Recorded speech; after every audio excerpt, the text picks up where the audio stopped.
Welcome to Insight, a podcast of Caribou Road Christian Fellowship created by youth and young adults for youth and young adults. Join us as we seek insight from the generations of our church as they share inside their faith and lives. Welcome to the podcast today. I'm so glad to be here with you. My name is Michael. I'm the youth and young adults pastor here at CRCF. And today we have a handful of guests. We have John and Niki with their dog. We have Cesco, and we have Olivia. I'd love for you guys to introduce yourselves and just say how you're connected to CRCF, what one of your interests, passions, hobbies in life is, and finally, what your idea of a terrible vacation would be. Okay, I'm John Schupelt. I live in Port Moody in Vancouver, greater Vancouver area. We've been connected to CRCF Church since 2013 and deeply involved in a number of different ministries and things over the years, and met a lot of people. It's a bit weird now in COVID being remote and away from all that. I'm an engineer by background. A little bit of trivia about me is that I've traveled a lot. The nature of my business is that I travel and do consulting work. So I've traveled to a lot of different countries around the world, and that's probably a passion. So a bad vacation for me is one where I'm constantly pulling out my wallet. I would much better be a person where I'm in an all-inclusive on a cruise or in an all-inclusive where it's just all paid for. The idea of every single meal, every single drink, every single everything has to be paid for. Don't like that so much. Nice to meet you, Michael. I'm Niki, and fun trivia about me is that I love to look at curriculum. I homeschooled my older two daughters who have graduated and launched, and we have two little people, and I'm homeschooling them as well. And I don't know if I love to homeschool, but I love to read curriculum and write curriculum. And so that's kind of a fun geeky fact about me. And a horrible vacation for me would be one where we just recreate our home somewhere else. And so we went to Hawaii, which is like a dream vacation for most people. And about day 2, I realized it was not a dream vacation for me. And so John and I kind of had a talk, and we realized that I was just, because we had this most beautiful house on the beach. It was gorgeous, don't get me wrong. But I did laundry every day. I cooked for everybody every day. I cleaned up.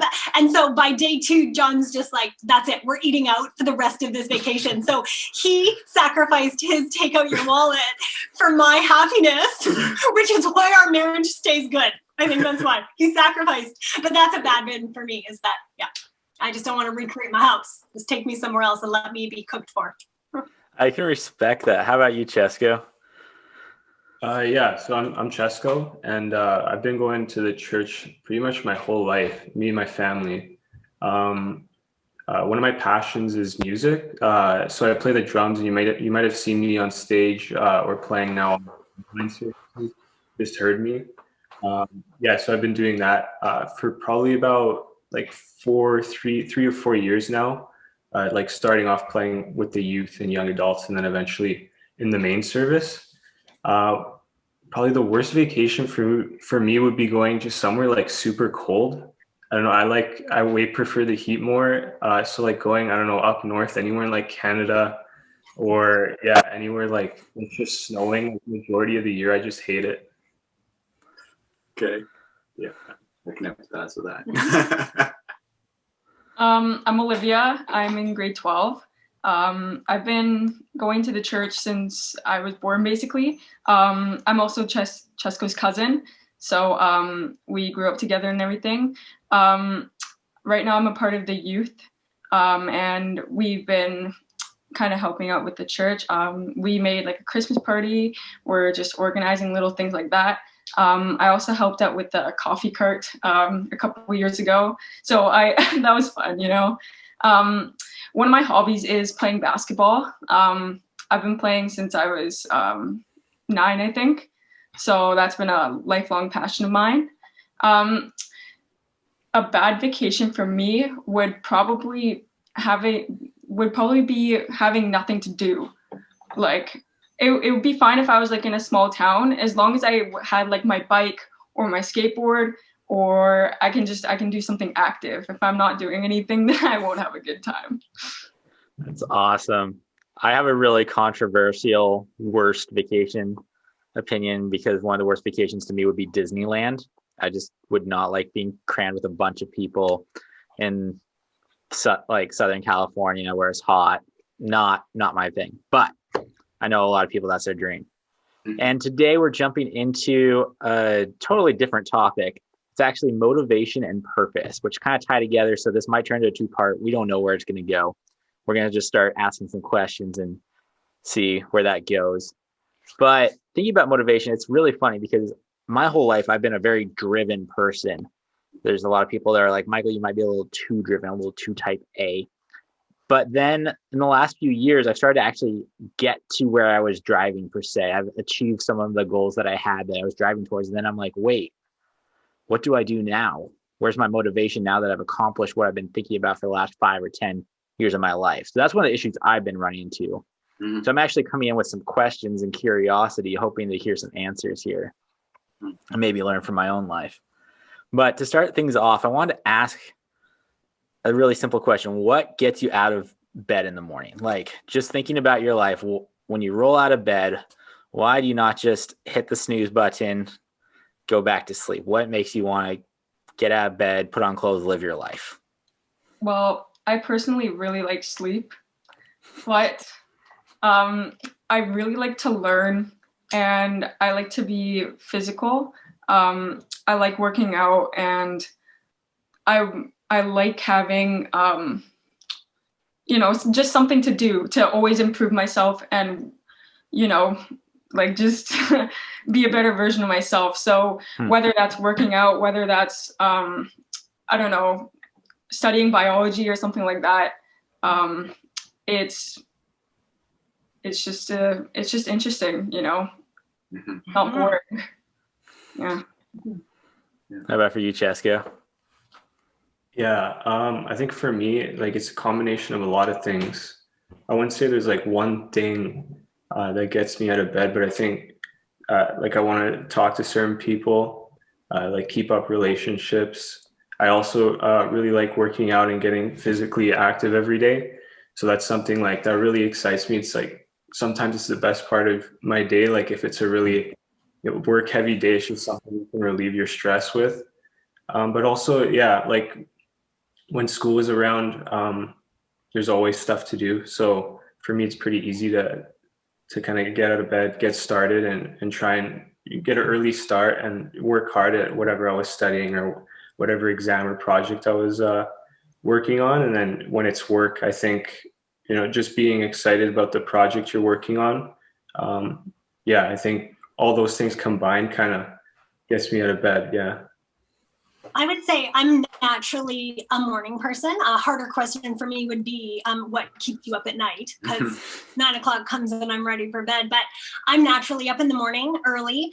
I really love it when I'm the first one up and I start the coffee and I sit quietly, and there's like nothing better than the sound of my first gulp of coffee and the page of my Bible turning. It's just like that crinkly, quiet Bible turning. It's just the most peaceful thing in the world. And right now our house is very full. We have lots of people here right now. We've all been kind of locked down together.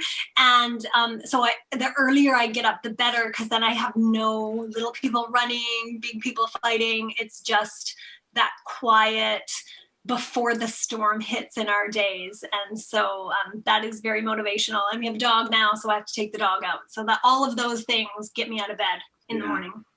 Yeah, I think that mine's is a lot the same, but what I would say differently is the kids get me up. Is that, we have little kids that have like an internal alarm clock that at 7 a.m. they're just up, not 6:58, it's 7:00, Anyway, so that gets them up. And through the holidays, I don't really appreciate that. But the other days, I think that I'm motivated by knowing what the day's going to bring. I have a lot of 7 o'clock meetings, and so I have to get up and get online and Zoom calls and whatever else. But knowing what I'm going to be tackling for the day helps me to, embrace the day and not just make it up as I wake up. So you actually like to have a plan for the day, day before. Yeah, Yeah, that's going to come in a lot later when John talks, I think, about motivation for him. And that is, he is like the best list maker that I've ever met. Like that is huge. So we'll hear more about that, I'm sure. Yeah. Is that your nature too, or are you like opposite ends? You know, I think that I've really become, John and I have been married for 25 years. And so I feel like his best parts have really rubbed off on me. And so I do like a good list, but I make it up as I go. Like John plans his list days in advance, whereas I'm like, okay, right now I'm going to make my list for what I'm going to do in the next hour. Like I'm more okay. But I've adopted what he has way more than before. Yeah. Yeah, it kind of leads into my next question of how has your motivation changed over time in your life? Have you seen like different things motivate you, or you felt more or less motivation in particular times of your life? What's your experience has been like with that? I'm going to start with Cesco if you're good with that. Yeah, kind of leading off what was previously said with like lists and stuff. I know for me, like probably the biggest change was going from high school to university. And high school was kind of like everything was not like last minute, but kind of like same day. You're just as you go along, you're just finishing what you need to do. Or if something pops up, then you hang out with your friends or whatever. But once university came around, I started like really structuring my days and stuff like that, blocking time for, whether it's reading your Bible or studying, keeping up with certain people and certain relationships. And it just really allows you to see it visually, but also, like once you get it done, you feel good about it. And it kind of fuels you to get everything else in the day done, especially when you know it in advance. You're not worrying about what you need to do or if you're forgetting something. So I think for me, just kind of like taking charge with it and being more responsible and like how you allocate your time has increased my motivation as like get busier and busier. Yeah. How about you, Shu Feltz? Yeah. So I'll answer quickly. Is it, as we've gone through the university years and then the first round of children years, and then they kind of grow and become independent. We have all this extra time and pursue interests, and then going into round 2 of children. And, we're getting to the point that they're not independent, but they're, 5 and 7 just about. So they don't need us every minute. I think that the motivation and the way we find purpose is different, and it changes with every chapter of your life, with every season that you are. So, I can't think of one place where it was better or worse or whatever, but it was definitely different. And that was one of the key messages that I wanted to bring to this, that I'll just hit on while I have the mic here, is that I think that Niki and I talk about it often, that there's many chapters in our life, and that there was, increasingly more of the book is written with us together than there was before it. Yeah. But with every chapter, it means sort of resetting, well, what is the purpose and what is the way I find purpose and motivation of every single day? And that these chapters might only last a year, or they might be 4 years or 5 years. But, I think you have to take some time to reset and realize that you're entering a new chapter. How would you label those chapters? Are there any that come to mind where you're like, oh, this was that type of chapter, this was this chapter? So we don't go into the year with a label. It's interesting. It's only on reflecting back that we can actually see the chapters. Because when you're in it, you don't understand that you are. So like Cesco said, his chapter could have been, chapter 5, high school, which is over now. And so now he's in his new chapter, but that might not necessarily have a name until you reflect back and take time to reflect back on that. And so John and I try to do that on our anniversary every year. We take time to look back and we talk about the highs and lows of the past year. And sometimes we can see those chapters, obviously, and we can say, okay, that was a crappy chapter, or oh my goodness, that was my favorite chapter so far. But sometimes we're still in the middle of that. Our anniversary is in April. And so sometimes we're still in the middle of that and we don't see it. So we avoid it. And it's obvious to us how we can avoid those things. I think about the motivation, though, I want to just say, I feel like I'm quite a motivated person, and I feel like our older daughters are motivated. And then our younger daughters are really interesting in that they are also motivated in this bizarre way. So at night we do this little bedtime routine, and it's called Do You Have Questions? So we like pray over them, and then we tuck them in, and then they each get a minute. They share a room, but they each get a minute to ask us questions.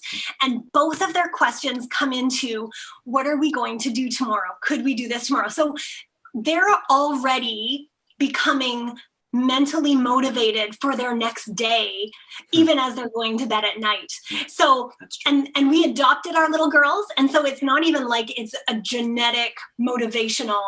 I believe that it's just an atmosphere of motivation that we all have in our house. You know what I mean? Like, I think you can have that as an attitude towards motivation. That's really interesting. Yeah. What's your experience been, Olivia? Well, what used to motivate me the most was friends and family, and just kind of pushing me to be successful. So I guess what kind of shifted that was when my relationship with God really grew, because all of a sudden when I would get up, I would want to read the Bible, or when I was getting ready in the morning, I would listen to worship music or whatever, right? And I just felt a little bit more like uplifted, slightly happier, and not as annoyed with the little things in life, you know? So kind of after when I got into high school, that's when everything kind of went well, you know? So that's how my motivation changed. That's really interesting. Yeah. Was there do you remember any moments that you're like, oh, this is that, where you're probably more looking back on it, but where you're like, oh, that really shifted how much I was looking to those around me for motivation and looking more to God? Yeah, it actually kind of happened through basketball, because I was so consumed in the practices, the games. I needed to be ready like every hour of the day, right? Like I was always drinking water. I was making sure I was eating healthy, making sure that I was like perfectly ready for the game, right? I didn't have anything else filling my mind. And after 1 year, I kind of realized that I didn't have a strong relationship with God. So I kind of just like, I even broke down a little bit. I was like, what am I doing? Like, all I'm doing is thinking about basketball. So after that season, I started praying more. I actually got into this routine of praying before every game, just to make sure I don't get injured and stuff like that, you know? And even that improved my spiritual life. So I think that was the turning point. I think it was like grade 9-ish. Wow. That's really interesting. And I'm just going to ask you another question. I'm going to chase down this because I'm really curious. How have you seen that shift your thoughts about the future, and okay, let's just ask that question first, and then I have another one. Well, when I was in middle school, I thought for sure I was going to go play university basketball or college ball, you know, that kind of thing. But after grade 9, I kind of just realized, well, I mean, it's hard. I could do it if I really wanted to, but I don't want to consume myself fully in basketball.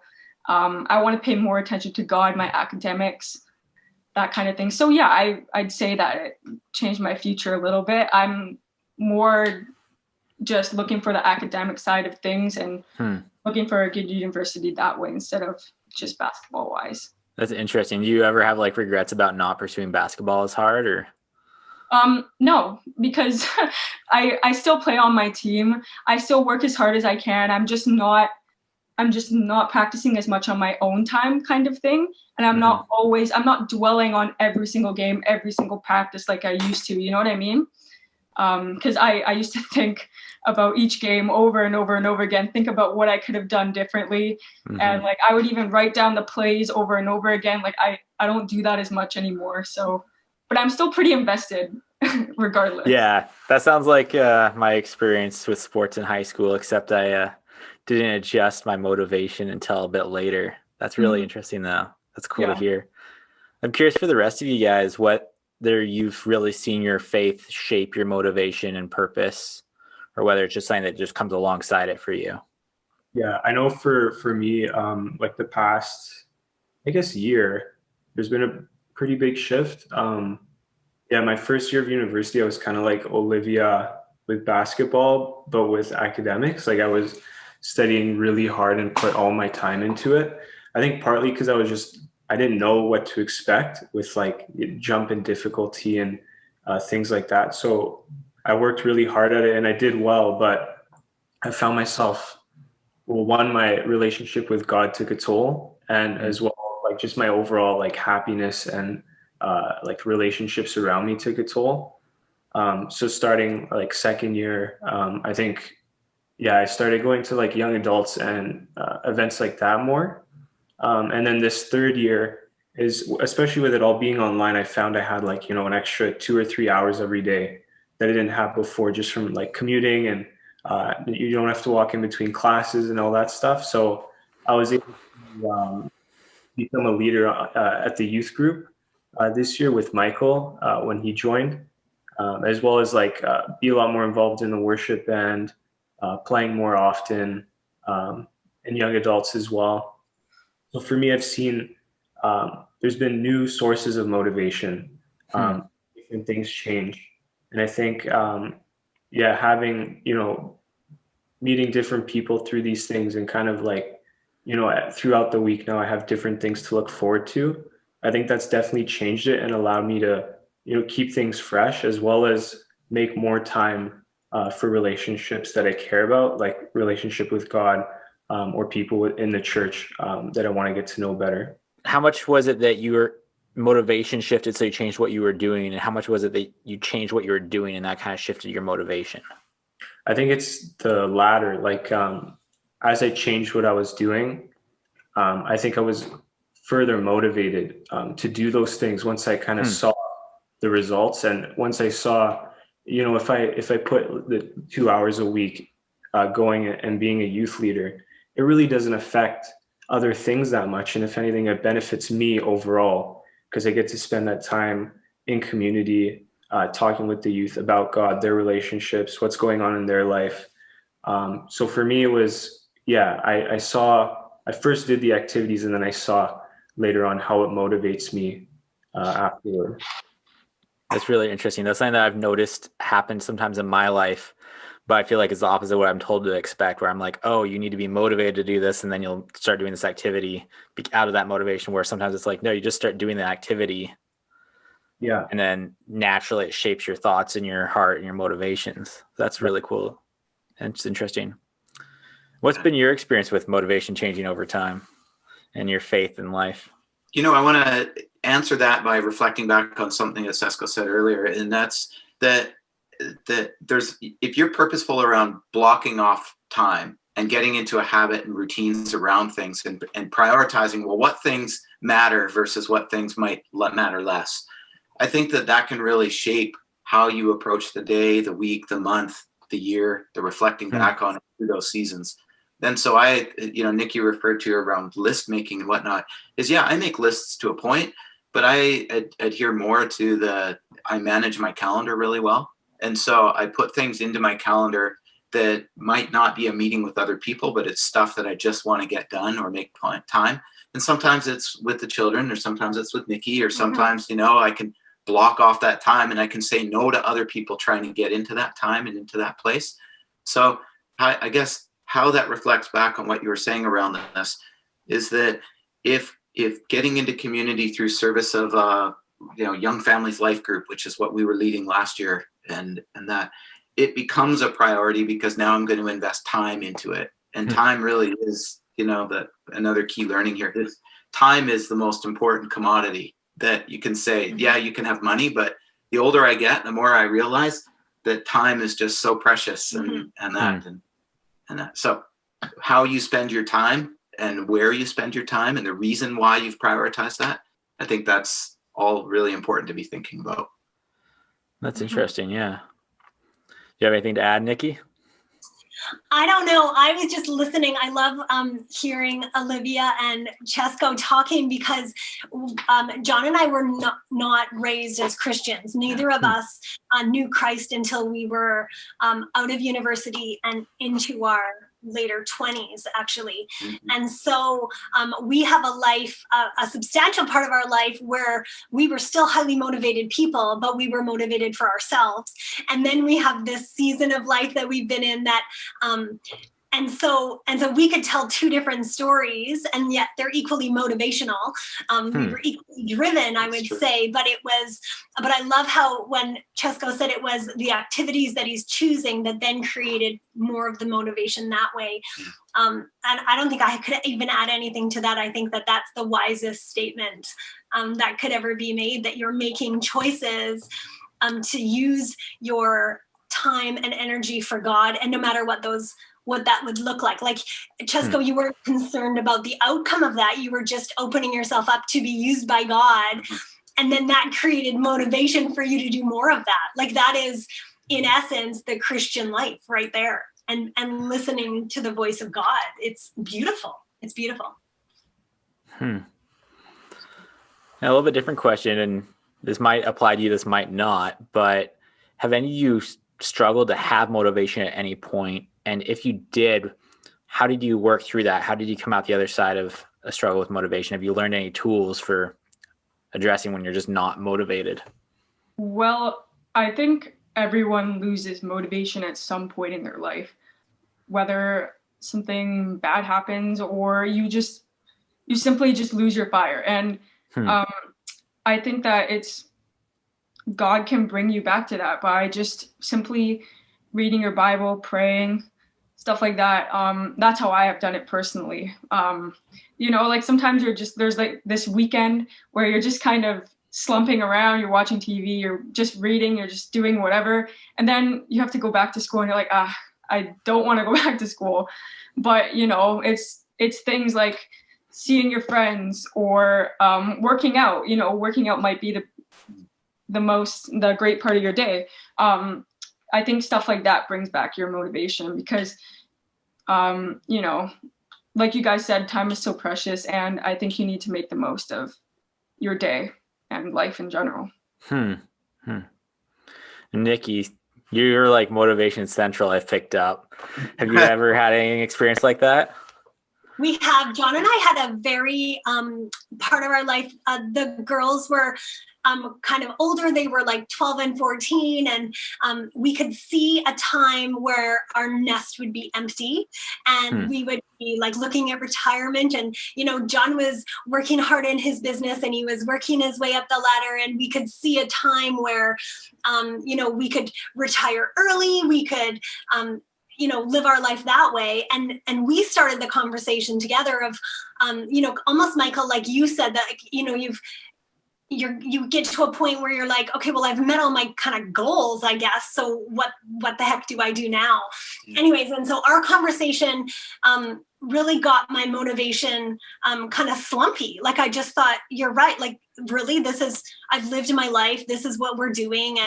And now what do I do with the rest of my life? Like, where does this happen? And we kind of got into a conversation of what do we want to do with our lives? And I think that was the biggest misnomer that we ever went through. And that, what do I want to do with my life? And that kind of got me in a slump. And that slump lasted for like almost a year, actually. And I think it was because it was so narcissistic. And here's me, as I would have called myself a seasoned Christian at the time. And yet all I was doing was thinking of myself as the pivotal center of the universe. What do I do now? I'm so amazing. I've done all wonderful things. What now do I want to do with my life? And it actually got us in a confrontation with each other because we never connected together at that time to say the most important thing. And that is, God, what would you have us do with the rest of our time? And scarily enough, when we said that together, when we finally got to that place, that was when God asked us to adopt and start this whole new chapter. And we walked into that, one of us more grudgingly maybe than the other, because of the fears that comes with, right? Like here we were seeing the end of a time, and then God saying, la la, here we go, we're going to start again. And I think that was really pivotal. And that changed the course of our prayer time together. And that changed the motivation for my life, because I think, for goodness sakes, why did it take me a whole year to get to that spot? Like, what could God have done with me in that whole year if I would have just asked him on day one, God, what do you want us to do with our lives? So I like what Olivia said. It's like purposeful time with God, and your motivation's kind of set for you. Huh. That's interesting. Do you have anything to add to that story, John? I think she hit a lot of it right there. And that I think that it goes to say that when you become a couple, you've got your own interests. And so, I was very busy in my career and work and focusing time there. I probably wasn't as sensitive as I needed to be back at that time to the needs of the couple and the needs of you like this, because my own needs were being met. So yeah, I think that was a learning opportunity for me. Yeah, that's interesting. And I also see just how much there's that habit of just following into the cultural expectations, because there's almost this life that you're expected to live where it's like, okay, once you raise your kids, you get them ready, you send them off to university, then you start to slow down and retire and enjoy all your hard work. But then God called you to something totally different. He's like, oh yeah, you think you're ready to rest? No, I've got some energy for you. I've got a calling for you to do something a little bit different. Exactly. And on everyone's life, I don't think that that's just like on adoption, like that. You could say that for everything, Michael. That go back to school. It's always travel, learning. Go into the missions field. Like there's so many. Like there's so much to live for, and we only have this certain amount of time, and yet God has so much that He wants to use you for. That why should you even hesitate? Like every morning we should be waking up saying, God, I'm ready. Like, what do you want me to do today? And I wonder what that would look like if we did that. Like the world would change. Yeah, I was about to ask you, like, how do we avoid the trap of just falling into the cultural expectations? Because like Olivia's in that stage where everybody's like, okay, what university are you going to go into? What career are you going to do? Cesco's moving university to career. And I felt those pressures of just like, there's a cultural expectation that can become your motivation, and you start to see this like single track that you're on. Yeah, and it seems like you're starting to answer how do you avoid just getting stuck on this track and being open to what God's doing, is just bringing that to God regularly. Is that fairly accurate?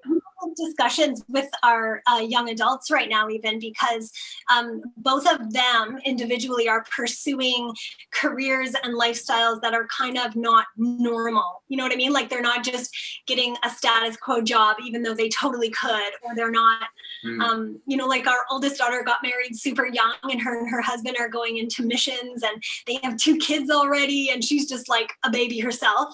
And then, our second oldest is like this amazing independent, working on this like launching business that's not normal, like it's very entrepreneurial, right? And so like we have a joke in our house, and it's like if you're too normal then and you're fitting in so much, then are you really listening? You know what I mean? Like what is God asking you to do? Like maybe you should step out and see what is God calling you to be different, even if you look like kind of a fool for it. So that's interesting. How have you guys felt that, Cesco and Olivia? Have there been any ways that you've really felt a tension between God's calling and His motivation in your life versus kind of being motivated by the culture around you? I think for me, it kind of goes back to like allocating time. I think, the majority of the culture, especially at university, is definitely, around. Well, it's not around God at all, for sure. So you're being constantly surrounded by, really smart people who have interesting perspectives, but majority of them aren't considering God or don't have a relationship with God at all.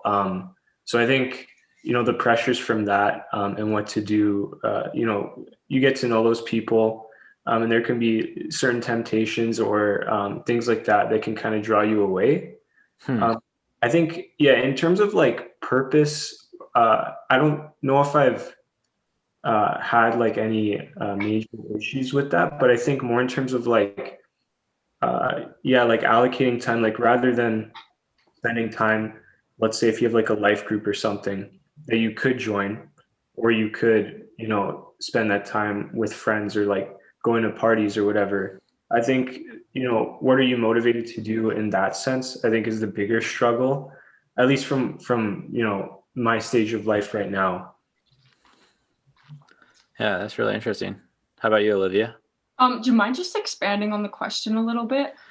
Yeah, just in your life so far, have you felt like there's cultural expectations on you and what people expect you to be motivated to do and a life course you're expected to take. And have you felt like there's been any tension between that expectation versus where you may feel God is calling you or God's purpose in your life? Yeah. So I guess it would be kind of similar to Cesco. People expect you to, like you said, there's no God in school, really. Everybody's just kind of minding their own thing. It's all about you, right? So I feel like when you show up and you're not really, you're not super centered on yourself, people take it by surprise, right?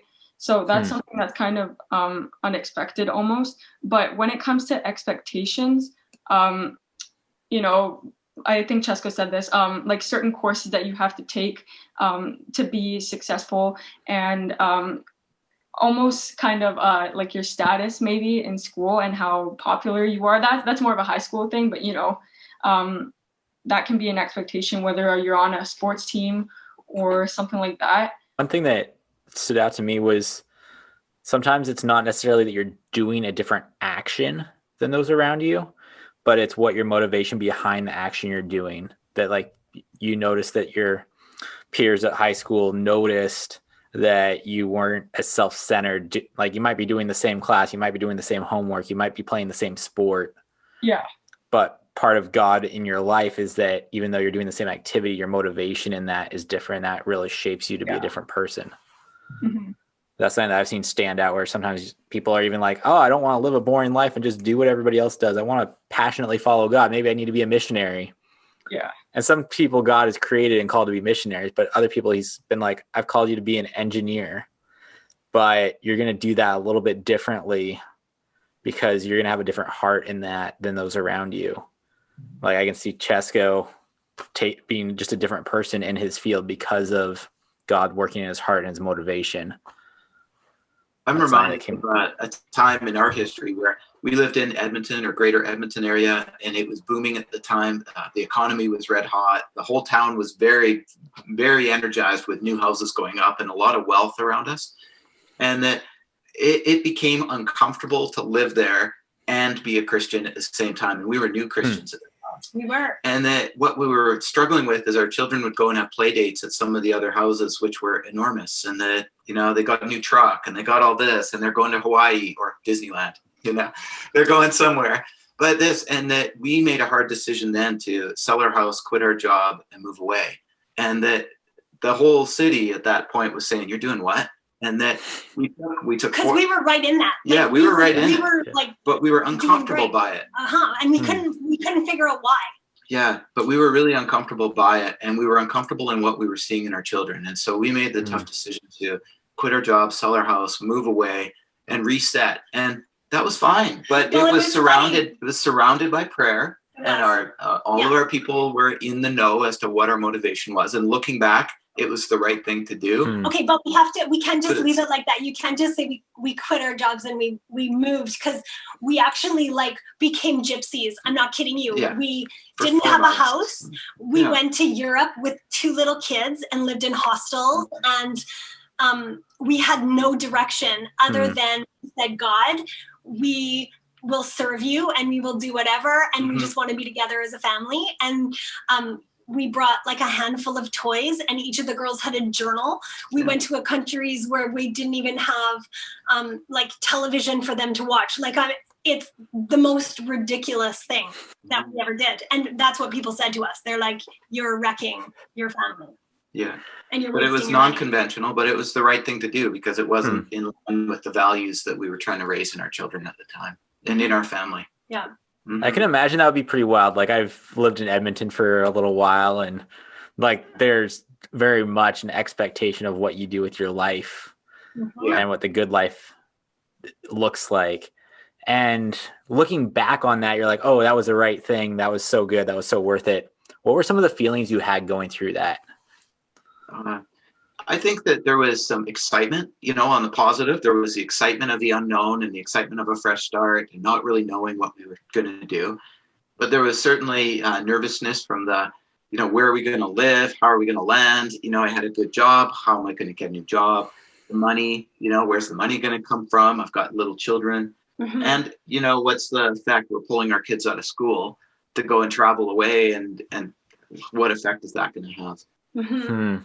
But, what there wasn't, reflecting back, is there wasn't a care about what people would think of us or something. We were completely, I feel like God kind of shielded us from that. Mhm. And because people said it to our faces, and I'm kind of more sensitive about what people care about, like I'm a pleaser. And yet looking back, I was completely numb to that. I was just like, I feel that way. And that's not my reaction. I would have been like, oh my gosh, I'm so sorry I'm offending you. Maybe you can stay and live here forever just so that you're happy. But there was none of that. We were solidified. One neat thing though, is we did put a fleece out for God. Like Gideon, we put a list of 10 things on our fridge that had to happen. And we gave God 4 days to check everything off our list. And if he did that, we knew that we were supposed to do what he did. And there were little things, and there was big, like, do we sell our house, or what do we do with our dog at the time? Like, there was 10 things, and absolutely everything was checked off. And so we were like, okay, this is what he's doing for whatever reason. Yeah, so you were reckless, but not entirely reckless. You're still looking for God's leading and being like, okay, we're not going to just do this because we think it's a great idea. Yeah. This is one of those episodes that's just so good that it became a 2-part episode. So if you come back next week, you can hear the rest of our conversation about purpose and motivation. Can't wait to see you then. Take care.